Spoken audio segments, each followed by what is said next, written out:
जमशेदपुर के MGM medical college में anti ragging का मामला सामने आया है। नमस्कार, सोशल संवाद में सभी का स्वागत है। मैं मंजीत।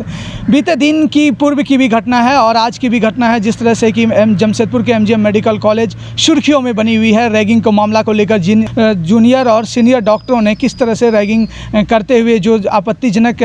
फ़ोटो जिस तरह से साझा हो रहा है, जिसको लेकर और कपड़े उतार कर 5 डॉक्टरों को नाचने की बात सामने आई है, जिसको लेकर कहीं ना कहीं जो है पूरा मामला विवादों में घेरे में है। जिसको सूचना जिस तरह से तुरंत ही सूचना जिला प्रशासन को दी गई और जिला प्रशासन को सूचना मिलते ही वहां पर एसडीओ पारुल सिंह पहुंची और पटमदा डीएसपी हैं वो पहुंचे और प्रचार के साथ और जो डॉक्टर्स हैं, जो डॉक्टर्स की टीम है उनके साथ, अधिकारियों के साथ पूरी बैठक हुई। बैठक में किस तरह से अहम एक एक बिंदु पर बातें की गई कि किस तरह से ये रैगिंग का मामला को लेकर जो सामने आ रहा है, जिसको लेकर हालांकि डॉक्टरों से भी कई जूनियर और सीनियर डॉक्टरों से भी पूछताछ की गई। इंटर्नशिप डॉक्टर हैं, जूनियर डॉक्टरों का किस तरह से वहाँ पर कब्जा चल रहा है, जिसको लेकर कई ऐसे बात भी हुए और बातों में जिस तरह से साफ तौर पर सीसीटीवी फुटेज का मामला सामने आया तो सीसीटीवी फुटेज जो है एमजीएम में पूरी तरह से ख़राब पड़े हुए हैं, जिसको लेकर कई ऐसा कड़ा दिशा निर्देश भी दिया गया है एसडीओ पारुल सिंह के नेतृत्व में और तुरंत ही 1 सप्ताह के अंदर पूरी सीसीटीवी कैमरे को अपडेट करने को कहा गया है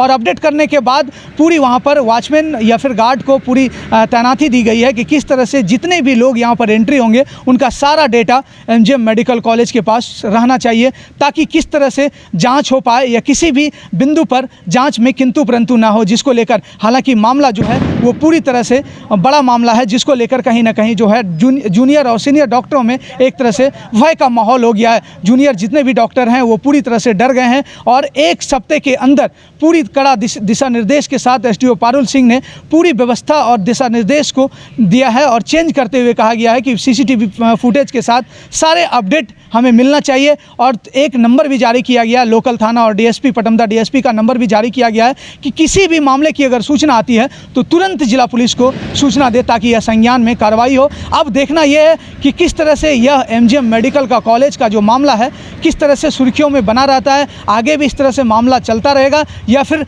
देन स्टॉप रहेगा, किस तरीके से। हालांकि लगातार इस तरह से मामले को लेकर एसडीओ ने साफ तौर पर कह दिया है कि जो भी दोषी होगी, चाहे वो सीनियर डॉक्टर हो या फिर जूनियर हो, उन पर कड़ी से कड़ी सज़ा होगी और एफआईआर दर्ज भी किया जाएगा। सारे मामले को लेकर हमारे साथ जो हैं एसडीओ पारुल सिंह जुड़ते हैं और जो कॉलेज के प्रचार प्रबंधक है उनसे तमाम बातें करते हैं। ये करीब मुझे लगता है 30वां मामला है जो एमजीएम से कंप्लेन का आया है। इस पर हम लोगों ने बहुत ही स्ट्रिक्टली एक्शन लिया हुआ है और जो स्टूडेंट्स हैं जिनके खिलाफ कंप्लेंट है उनकी इंक्वायरी बैठ चुकी है और उनके ऊपर जांच जारी है। हम लोगों ने सनहा भी दर्ज कर दी है और इन्वेस्टिगेशन कंप्लीट होने पे जो भी रिजल्ट आएगा उस हिसाब से ज़रूरत पड़ेगी तो एफआईआर भी किया जाएगा। कारण ऐसी बार पिछले बार भी ऐसा हुआ था, क्या मेडिकल कॉलेज में क्या सिक्योरिटी या फिर कोई ऐसा सेफ्टी की लापरवाही क्या होती है कि कार्रवाई नहीं हो पा रही है? इसमें हम लोगों ने आज इसी पे बहुत ज़्यादा विस्तार से चर्चा की तो 2-3 चीज़ें सामने आई हैं। सबसे पहले कि यहाँ पे जो हॉस्टल है वो इंटर्न्स के लिए अब नहीं है, लेकिन इंटर्न्स उसके बावजूद इसमें रह रहे हैं क्योंकि जो एमजीएम मेडिकल कॉलेज है वहाँ पे जहाँ इंटर्न्स को जाना था वहाँ पे जगह खाली नहीं हो पाई है। तो इसके लिए हम लोग सबसे पहले एमजीएम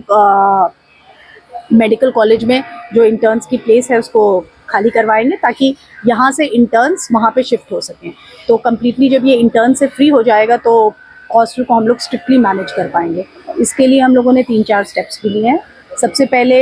जो हॉस्टल की कमिटी है उसमें उन लोगों को डायरेक्शन दिया गया है कि वीकली वो लोग नाइट में एक बार राउंड लेंगे और राउंड लेके रिपोर्ट देंगे और पर डे के हिसाब से हम लोगों ने एक टीचर को रिस्पॉन्सिबल बनाया है जो उस दिन के लिए रिस्पॉन्सिबल रहेगा। जो प्रीफेक्ट्स हैं उनको भी हम लोगों ने जो थे उन चारों प्रीफेक्ट्स को भी 3 दिन के लिए सस्पेंड किया गया। सीसीटीवी कैमरे के साथ कई दिशा निर्देश आपने दिया है। सीसीटीवी कैमरा जो है जो हॉस्टल गेट पे लगा हुआ था हम लोगों ने लॉबी में भी लगाने का निर्णय लिया है और सीसीटीवी कैमरे की मॉनिटरिंग नहीं हो पा रही थी क्योंकि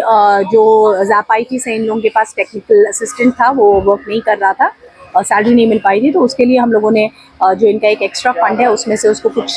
पैसा दिया जाएगा, लेकिन वो उसकी अब रेगुलरली मॉनिटरिंग करेगा क्योंकि मैक्सिमम टाइम्स जब ये केसेस आते हैं तो हमें सीसीटीवी फुटेज में कुछ नहीं मिलता है क्योंकि सीसीटीवी कैमरा खराब होता है। स्टूडेंट को हम लोग यही हिदायत करना चाहते हैं। हम लोग बताए हैं कि भाई तुम लोग अनुशासन में रहो, कोई प्रॉब्लम ना हो, मिलजुल कर रहो, सभी स्टूडेंट हम एक शांति के भावना से रहो। मेंटर मेंटी का भी यहाँ नियम बनाया गया है। सब मेंटर, एक मेंटर पर 5 मेंटी लोग है,